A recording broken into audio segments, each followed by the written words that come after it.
Job. Il y a un pasteur qui m'a dit ça, qui est ici, un grand pasteur.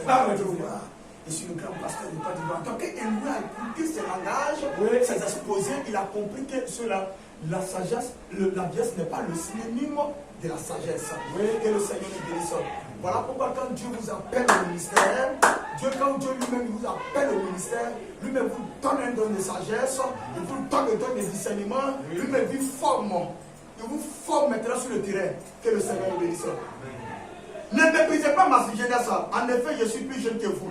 Job, vous êtes un vieux sage, probablement 150 à 100 ans, ou quelque chose comme cela, et moi je suis peut-être un jeune homme, mais ne méprisez pas ma vie. Premièrement, il s'est mis à reprendre qui il a. Et lui, quand il est venu, il a commencé à reprendre qui Job, parce que Job accusait Dieu. Job a maudit le jour de sa naissance. Et là où il avait commis une faute et tout, pour avoir accusé Dieu, tu vois, non, parce que Job a accusé Dieu. Oh, que le Seigneur nous bénisse.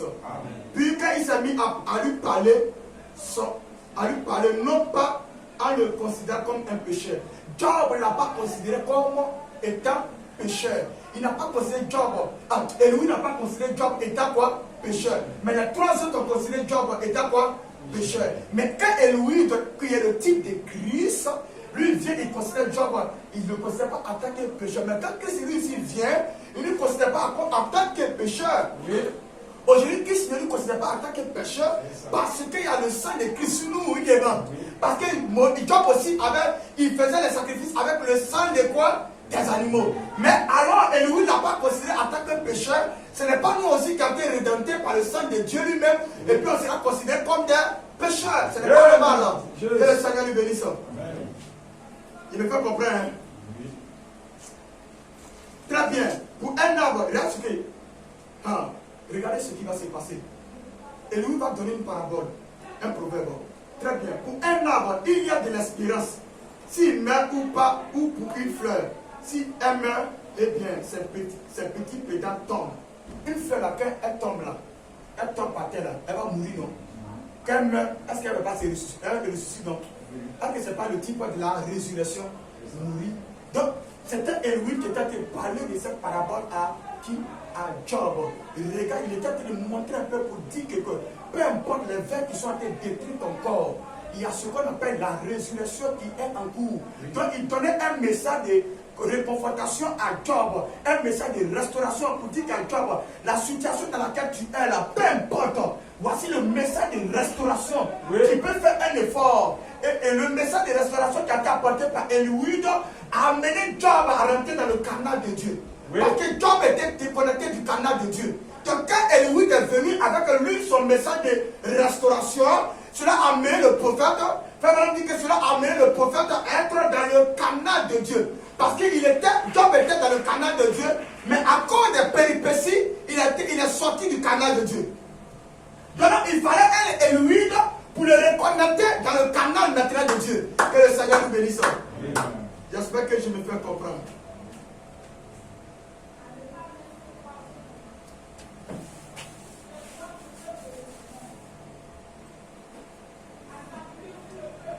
Les membres de l'église sont venus accuser Job.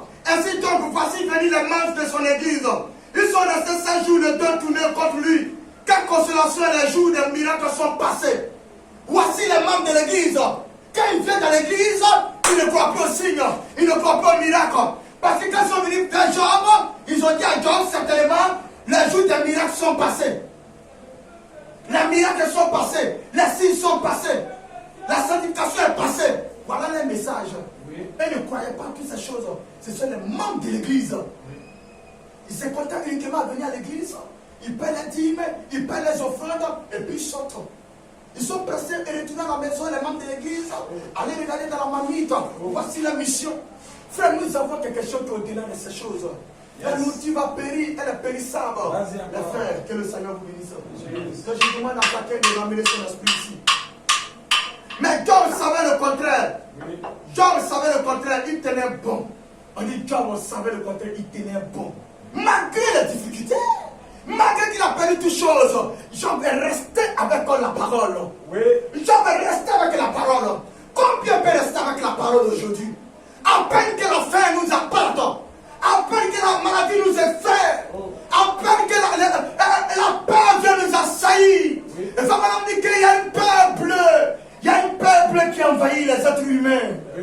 Tout le monde a peur de quelque chose dans sa vie. Il a peur, le voisin a peur d'échouer dans sa vie. Chacun a peur de quelque chose. Il y a un peuple qui nous anime, les frères et sœurs. Il y a un peuple, il y a quelque chose qui nous anime. Ce peuple, que le Seigneur nous bénisse. Vous allez dépendre de l'évangile que vous attendez. Si toi, vous n'avez pas pris la considération du message de restauration de Elohim, Job allait être jugé. Mais comme il a cru au message, il a été reconnecté au canal de Dieu. Que le Seigneur nous bénisse. Peut-être ça fait 10 ans, tu vas à l'église, tu as été déconnecté des choses spirituelles. Ce message, je suis en train d'apporter un message de restauration. Tout peut être possible ce matin. À moins que tu crois maintenant. À moins que tu places ta foi dans la parole. Pas ta foi dans une église. Place ta foi ancrée dans la parole. Ça sera que les résultats vont se produire. Que le Seigneur nous bénisse. Nous n'avons pas le temps d'entrer dans ce nom. Elohim. Regardez Elohim. Le nom Elohim veut dire quoi?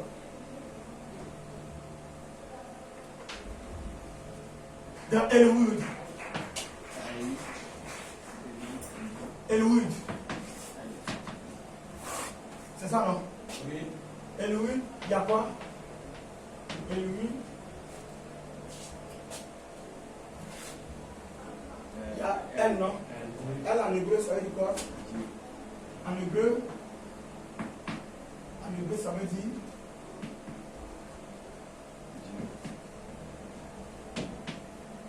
C'est pas ça? Oui. En hébreu, ça veut dire Dieu. Donc en réalité, la restauration, c'est Dieu qui restaure.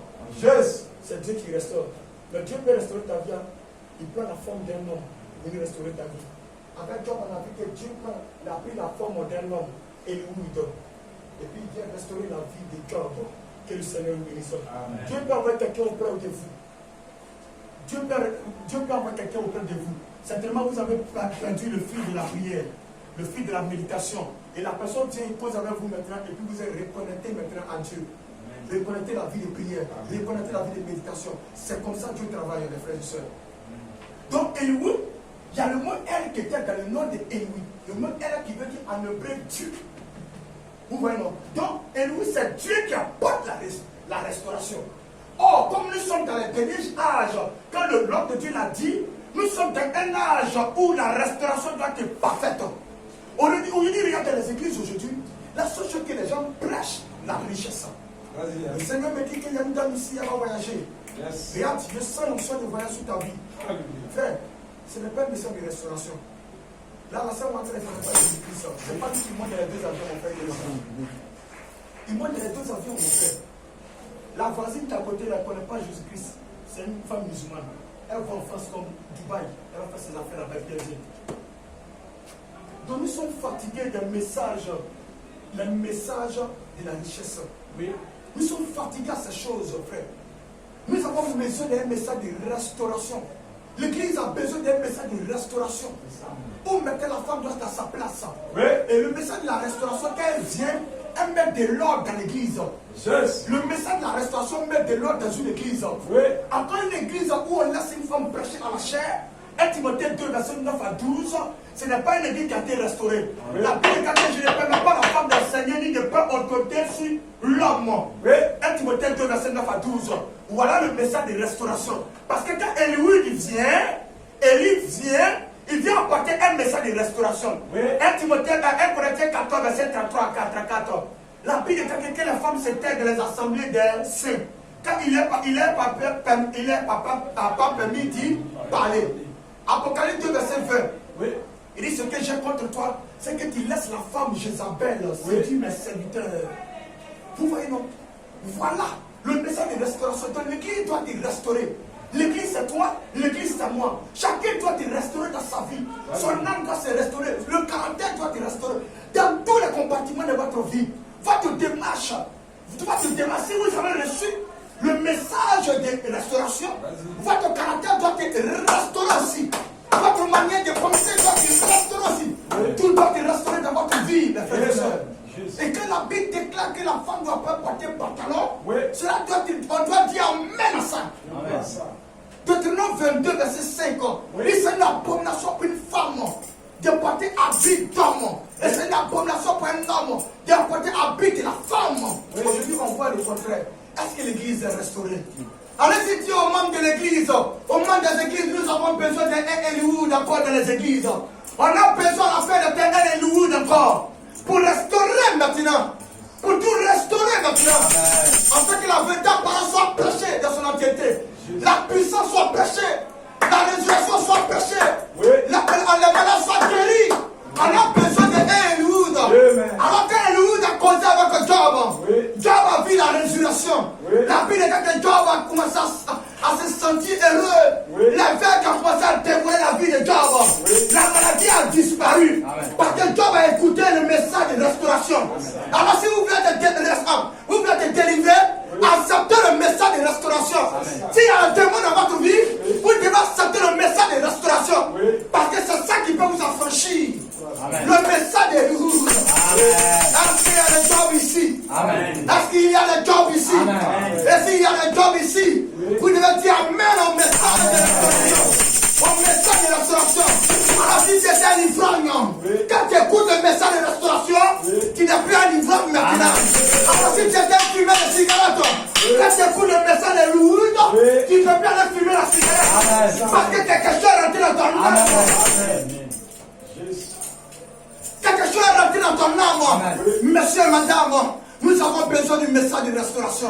Qui est prêché par Eliud, qui est prêché par Élie. Le message de restauration. On est trop fatigué. On nous a tellement promis dans nos églises. Comme on nous a tellement promis dans nos églises. Ils ont dit à ma péninsule qui va en France. Aujourd'hui, on vous parle de ma péninsule à la 5 enfants au village. Elle a 5 enfants au village. Nous avons besoin de ce qui touche l'âme. Le monde est gâté. L'homme nous a montré que nous sommes dans le jour de l'homme. Dans le jour de l'homme. Nous sommes dans le jour de l'homme. Les hommes font de l'espoir. Ils font des espoirs, comme il a dit. Il y aura le jour du Seigneur. Le jour du jugement. Soyez sûrs, un jour viendra. Ce que vous êtes en train d'écouter, vous n'allez plus jamais la faire encore. Parce que cela, on ne gagne pas cela dans les séminaires. Dans les écoles théologiques, on dit pour être pasteur, il faut faire 1 million. On va aller faire école théologique pour être pasteur. C'est une autre forme de l'arnaque. On ne devient pas pasteur, mais c'est un don qui est né dans l'être humain. Qui vit avec ça, Jérémie 1. Il a dit à Jérémie, avant que tu ne sois dans le ventre de ta mère, je te connaissais. C'est moi-même je t'ai choisi. Il était établi prophète des nations. C'est le Seigneur qui a dit à Jérémie. Il n'a pas dit à Jérémie, il va faire école théologique pour être un prophète. Non, monsieur, que le Seigneur te lui fasse ça. Donc, vous devez écouter le message de Eliud. Et si les vers ont rongé votre corps, les vers c'est quoi? C'est le mensonge. Les vers c'est quoi? C'est la maladie, le sommeil à l'église. On prêche et puis tu dors. Tu es mort spirituellement. Amen. Que le Seigneur vous bénisse. On ne dort pas. Les membres de l'église, des églises, ont commencé à accuser Job. Mais il y avait un homme qui était là, il s'appelle comment? Comment il s'appelle? C'est lui qui est venu apporter le message de restauration. Est-ce que vous avez croisé votre Élie? Est-ce que vous avez reçu votre Élie? Est-ce que vous avez reçu votre Élie? Oh bien-aimé, je vous dis, nous sommes dans l'âge de la restauration. Le temps de la restauration. Vas-y encore. Tu dois te restaurer. Appuie encore. Tu dois te restaurer. La pourriture doit partir. Quand Eliud a envoyé le message de restauration,